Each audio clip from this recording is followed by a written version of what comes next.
let's drain them. Let's play this. This is 4, so 5. This is the strength of Cloythus, y'all. Even though they got to be on the plate and answer everything, we still just swung right through. Didn't even need it. Let's go ahead. Believe in Cleve.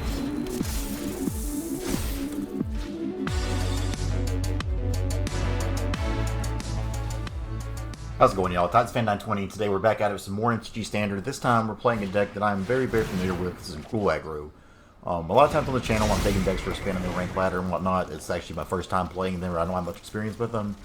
Can't say the same for this one. Gruul's been my baby for a while now, and I've really been enjoying it, and I think with this new set we actually got some good tools in it. So while I'm still kind of refining the list and trying to get the right, the right archetype on this, I think I pretty much got it. So in a lot of Gruul lists, the 1-drop slot comes down to two things. It's either Pellet Collector or Edgewall Innkeeper. Innkeeper is a really, really good value engine if you get to hit the cards on curve. But considering we don't have any 2-drop things I really love, like I know there's things like Rimrock Knight, just not a huge fan of the card personally. So I'd rather have Pellet Collector and just get the overall, make it grow beats plan going on. So we have 4 Pellet Collector here on the 1-drop slot. The 2-drop, we're playing 2 Paradise Druid, 2 Gallia of the Endless Dance, and 4 Zertai Goblin.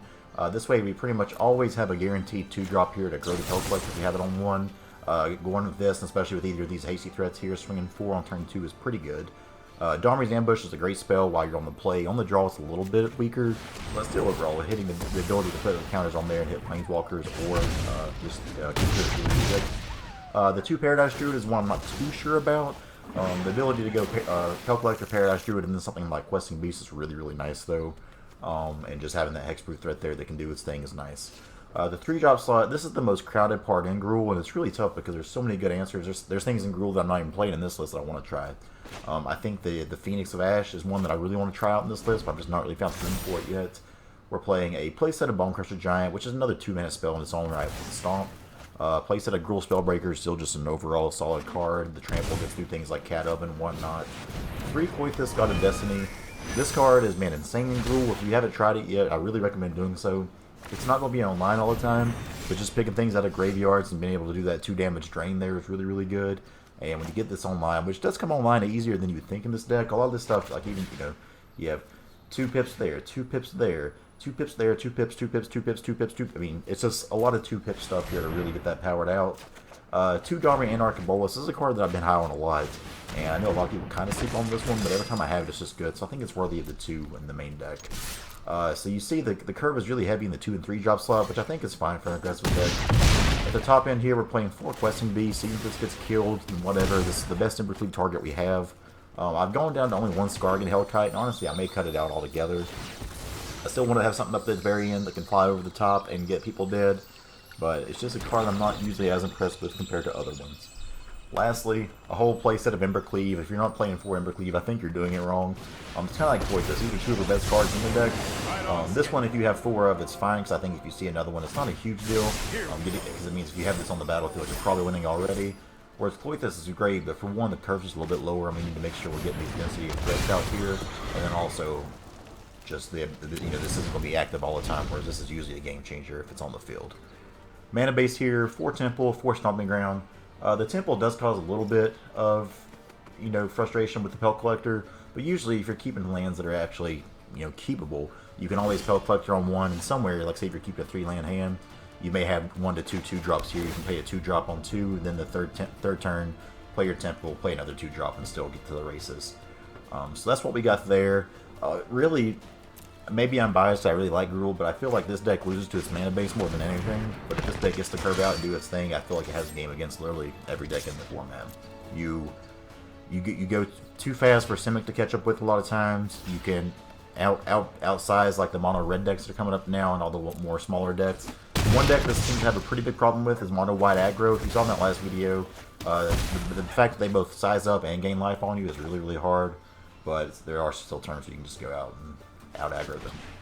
Sideboard wise here, 2 Mystic Repeal. Anybody wants to bring in Banishing Lights or Glass Castings against us, we just Mystic Repeal, get that out of here. 3 Lava Cool for mirror matches and things like that.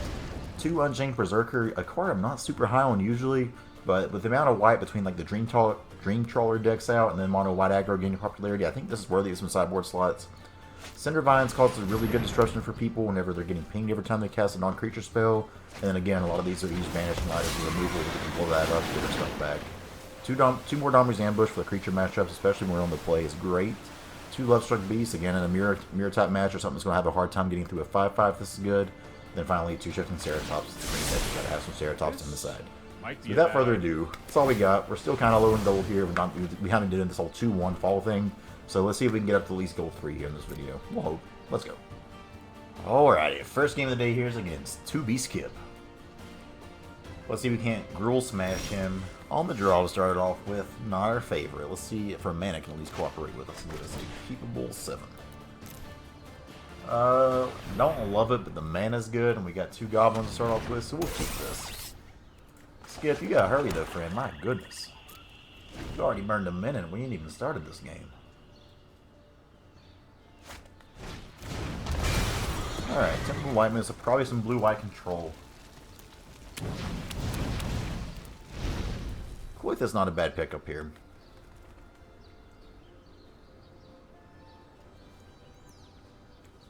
So Esper control. We'll go ahead and just haste this out, because it will die to a Nothikai if they have one anyways. Next turn we'll get Koith's down. Though we could play Zerta. See what they do here. Fairy! Well, if they bounce this, we just play another Zerta. Annoying, but not a huge deal. Yeah.